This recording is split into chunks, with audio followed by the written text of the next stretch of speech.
Добар ден, ученици! Моето име е Даница Ѓоргоновска и сум професор во гимназијата Доктор Ибрахим Тема во Струга. Денес заедно ќе започнеме со првата лекција по физика, која се однесува на нејзината поврзаност со другите науки. Физиката викаме дека е фундаментална наука, односно дека е основа на другите природни науки. Така, например, велиме дека физиката е основа на биохемијата, хемијата, биологијата, медицината, геологијата, астрономијата, метеорологијата и така натаму. Зошто го велиме тоа?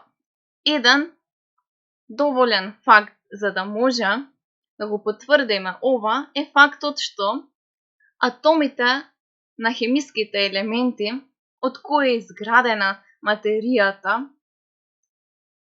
од која сме направени ние, нашата планета Земја, нашето Сонце, другите планети, другите звезди, значи живата и неживата материја, се изградени од протони, електрони, неутрони и уште поелементарни честички, а меѓу нив владеат електростатските и нуклеарните сили. Ова е еден од доволно голем факт за да може да кажеме дека физиката е основа на сите науки.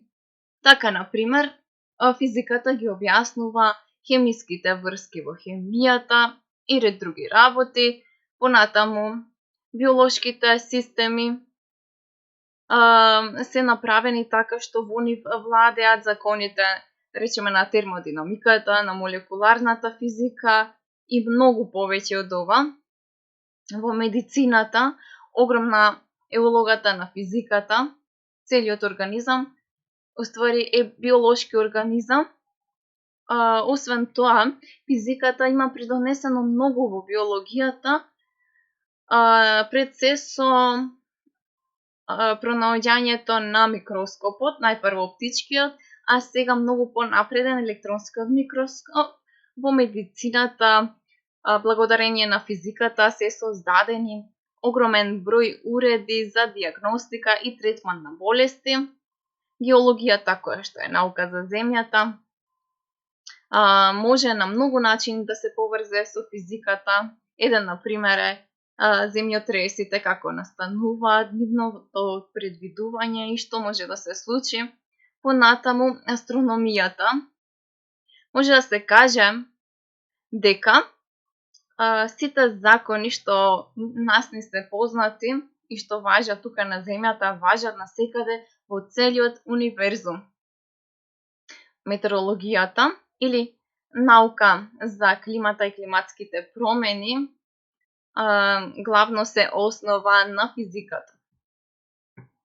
Физиката игра важна улога во општеството, исто така. Многу активности од еден обичен ден на луѓето се поврзани со користење некаков облик на технологија. Технологијата е всушност практична примена на физиката и некои други науки. Физиката и технологијата се поврзани. Со помош на онаа технологија што сме ја создале, доаѓаме до нови откритија во физиката. И обратно, со помош на физиката се создаваат нови технологии. Ве неколку примери како физиката создава нови технологии. Њутновите закони, например, помогнаа во развивањето ракети. Бернулиевиот принцип помогна во развивањето на авионската индустрија. Концептот на термодинамиката придонесе да се развијат парни машини. Ефектот на загревање на жиците поради електричниот отпор придонесе да се создадат светилки, греалки, бојлери. Феноменот на електромагнетната индукција се користи во генераторите, електромоторите. Теоријата за спростирање на електромагнетните бранови се користи во телевизијата, радиопреносот и во бежичната телекомуникација. Дигиталната електроника има примена во компјутерите и други сметачи. Нуклеарната енергија се користи за снабдување со електрична енергија. Лазерите се користат во медицината. Соларната енергија, тидалната, енергијата на реките, на ветрот се користат за снабдување со електрична енергија.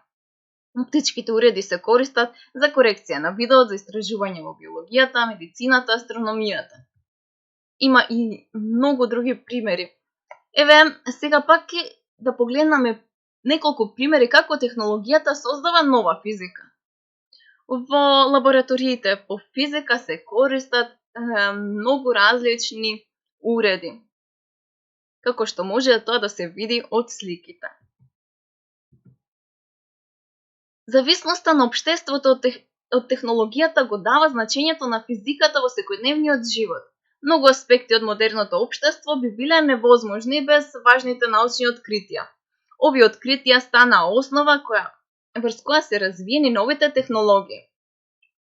Технологијата ни овозможи да го имаме светот на дланка, брза комуникација, брз транспорт, брзо се доаѓа до секакви информации, вестите од светот ги дознаваме веднаш. Несовесното користење на физиката и технологијата може пак да донесе и до проблеми. Например, откривањето на атомската бомба. Да не зборуваме какви проблеми има создадено. Потребата од големо количество енергија, бидејќи сите електрични уреди користат електрична енергија и затоа се поголемо е потребата за потрошувачка на електрична енергија.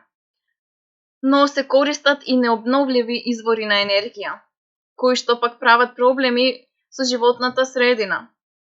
Намалена е физичката активност и се појавуваат проблеми со здравјето. Се создава радиоактивен отпад.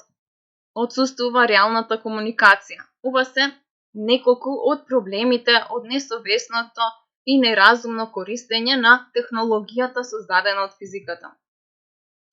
Во последно време, физиката се стреми кон справување со проблемите со животната средина, како например градење алтернативни извори на енергија, справување со отпадот, како што е радиоактивниот, што се создава во нуклеарните централи, но исто така радиоактивни материјали се користат и во медицината и во научните лаборатории.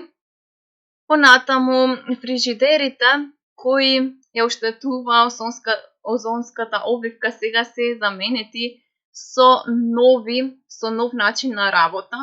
Понатаму биогорива се создаваат штедливи електрични уреди.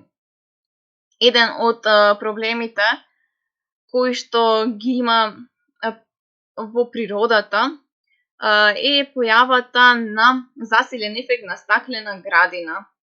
Најмногу придонесува за тоа необновливите извори на енергија, како и горивата што се користат за превозните средства.